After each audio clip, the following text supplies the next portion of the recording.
ബാക്കി വന്ന ചോറ് വെച്ചിട്ട് നല്ല പഞ്ഞി പോലെയുള്ള ബ്രെഡ് ഉണ്ടാക്കാൻ പറ്റുമെന്ന് പറഞ്ഞാൽ നിങ്ങൾക്ക് വിശ്വസിക്കാൻ പറ്റുമോ?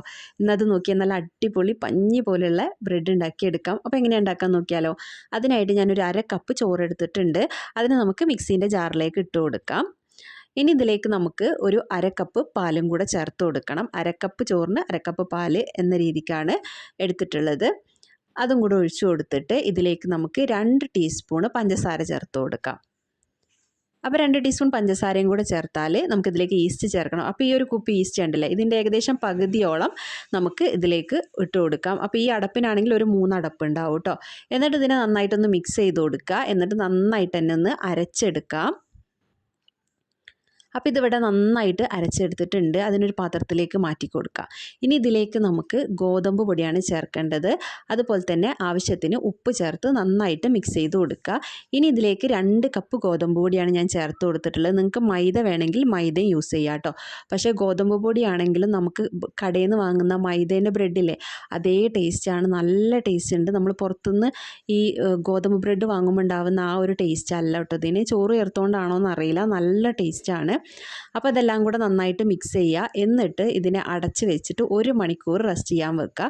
1 മണിക്കൂർ കഴിയുമ്പോൾ അത് നന്നായിട്ട് പൊങ്ങിക്കിട്ടും കേട്ടോ. അപ്പോൾ ഇതുപോലെ ഒരു ബട്ടർ എടുത്തിട്ട് അതിനെ 4ആയിട്ട് മുറിച്ചിട്ട് അതിൽ 2 പീസ് ബട്ടർ ഒന്ന് ഉരുക്കി ചൂടാറാനായിട്ട് മാറ്റി വെക്കുക. ഈ 1 മണിക്കൂർ ഉണ്ടല്ലോ നമുക്കിത് പൊങ്ങി വരുന്ന ആ സമയം കൊണ്ട് ഇതൊക്കെ ഒന്ന് ചൂടാറാനായിട്ട് മാറ്റി വയ്ക്കാം.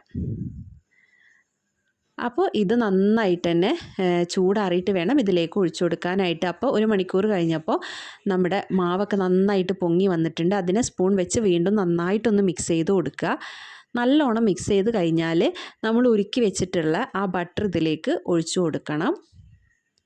അപ്പോൾ അത് ഒഴിച്ചു കൊടുത്തിട്ട് നന്നായിട്ട് കൈ വെച്ച് നല്ലോണം മിക്സ് ചെയ്തെടുക്കുക. കൈ വെച്ച് തന്നെ മിക്സ് ചെയ്യണം കേട്ടോ. ഈ ബട്ടറും ഈ മാവും കൂടി നന്നായിട്ട് മിക്സ് ആവണം. അതുവരെ നന്നായിട്ട് ഇതുപോലെ മിക്സ് ചെയ്തെടുക്കുക.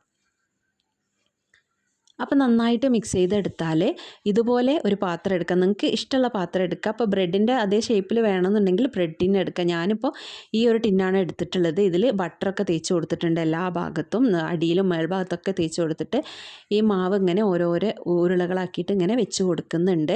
അപ്പോൾ നിങ്ങളുടെ അടുത്ത് ഇനിയിപ്പോൾ ഇങ്ങനത്തെ പാത്രം ഇല്ലെങ്കിൽ റൗണ്ട് ആയിട്ടുള്ള പാത്രം എടുത്താലും മതി. നമുക്ക് കഴിക്കാനായതുകൊണ്ട് ഷേപ്പൊന്നും വിഷയമില്ലല്ലോ, ബ്രെഡ് ആയാൽ മതി. അപ്പോൾ എനിക്കും തന്നെ ഇതിപ്പോൾ ചെറിയ ചെറിയ ബ്രെഡായിട്ടാണ് കിട്ടിയത്. കാരണം എൻ്റേത് ഹൈറ്റ് ഇല്ലാത്ത പാത്രമായതുകൊണ്ട് കേട്ടോ. എന്നിട്ട് അതിനെല്ലാം കൂടെ ഒരേ ലെവലിലാക്കിയിട്ട് വീണ്ടും അടച്ച് 1 മണിക്കൂർ വെക്കുക. 1 മണിക്കൂറിന് ശേഷം അത് ഒന്നും കൂടി പൊങ്ങിയിട്ട് വരും. എന്നിട്ട് അതിന് മുകളിൽ നമുക്ക് കുറച്ച് പാല് ഒഴിച്ചു കൊടുക്കാം. അപ്പോൾ ഇതെല്ലാം നോർമൽ ടെമ്പറേച്ചറിലുള്ള പാലായിരിക്കണം കേട്ടോ. അല്ലാതെ ഇനി നമ്മൾ എടുത്ത എല്ലാ സാധനങ്ങളും നോർമൽ ടെമ്പറേച്ചറിലായിരിക്കണം. ഫ്രിഡ്ജിൽ വെച്ച് തണുപ്പുള്ളതൊന്നും ഉപയോഗിക്കരുത്. അതിനുശേഷം നമുക്ക് ഒരു പാത്രം വെച്ചിട്ട് അതിലൊരു റിങ് വെക്കുക. എന്നിട്ട് ഒരു പാത്രം അതിൻ്റെ മേലെ വെച്ച് കൊടുത്തിട്ട് ഒരു നന്നായിട്ട് ഇതിനെ അടച്ച് വെച്ചൊന്ന് ചൂടാക്കി എടുത്തിട്ട് നമ്മുടെ ഈ ബ്രെഡിനെ അതിലേക്ക് വെച്ച് കൊടുക്കാം. എന്നിട്ട് അടച്ച് വെച്ച് ഒരു മീഡിയം ഫ്ലെയിമിൽ ഒരു 15 മിനിറ്റ് അല്ലെങ്കിൽ ഒരു 20 മിനിറ്റോളം വെക്കുക. അപ്പോൾ ഇതിന് മുകൾ ഭാഗമൊക്കെ പൊങ്ങി നല്ല ഡ്രൈ ആയിട്ട് വരും. ആ സമയത്ത് ഇതിന് മുകളിൽ കുറച്ച് ബട്ടറൊന്ന് ഇതുപോലെ ആക്കി കൊടുക്കുക. എന്നിട്ട് ഇതിനെ നമുക്ക് തിരിച്ചിട്ട് കൊടുക്കുക. അതിനാണ് നമ്മളിതിന് അടിയിലൊരു പാത്രം വെച്ചത്. കാരണം നമുക്ക് ഓവനിൽ വേവിച്ചെടുക്കുന്ന പോലെ മുകൾ ഭാഗം ബ്രൗൺ കളറായിട്ട് കിട്ടൂല. അപ്പോൾ അങ്ങനെ കിട്ടാൻ വേണ്ടിയിട്ട് മാത്രമാണ് നമ്മളിതിനെ തിരിച്ചിട്ട് കൊടുക്കുന്നത് കേട്ടോ. ഇനി നമുക്ക് ഇതിനെ അടച്ച് വെച്ചിട്ട് ഒരു 5-10 മിനിറ്റ് ഒന്നും കൂടി ഒന്ന് ഒരു മീഡിയം ഫ്ലെയിമിലൊന്ന് വേവിച്ചെടുക്കാം. അപ്പോൾ അതിന് ശേഷം തുറന്ന് നോക്കുമ്പോൾ നമുക്ക് നല്ല അടിപൊളിയായിട്ടുള്ള ബ്രെഡ് റെഡി ആയിട്ട് കിട്ടും. ഇനി നമുക്കിതിനെ പാത്രത്തിലേക്ക് മാറ്റാം. അതിനുശേഷം ഇതിനൊരു ടവൽ വെച്ചിട്ട് ഒന്ന് അടയ്ക്കുക. പാത്രം വെച്ച് അടയ്ക്കരുത്, ഇതുപോലൊരു ടവൽ വെച്ച് അടയ്ക്കുക. അപ്പോൾ ഇത് നന്നായിട്ട് തണുക്കും.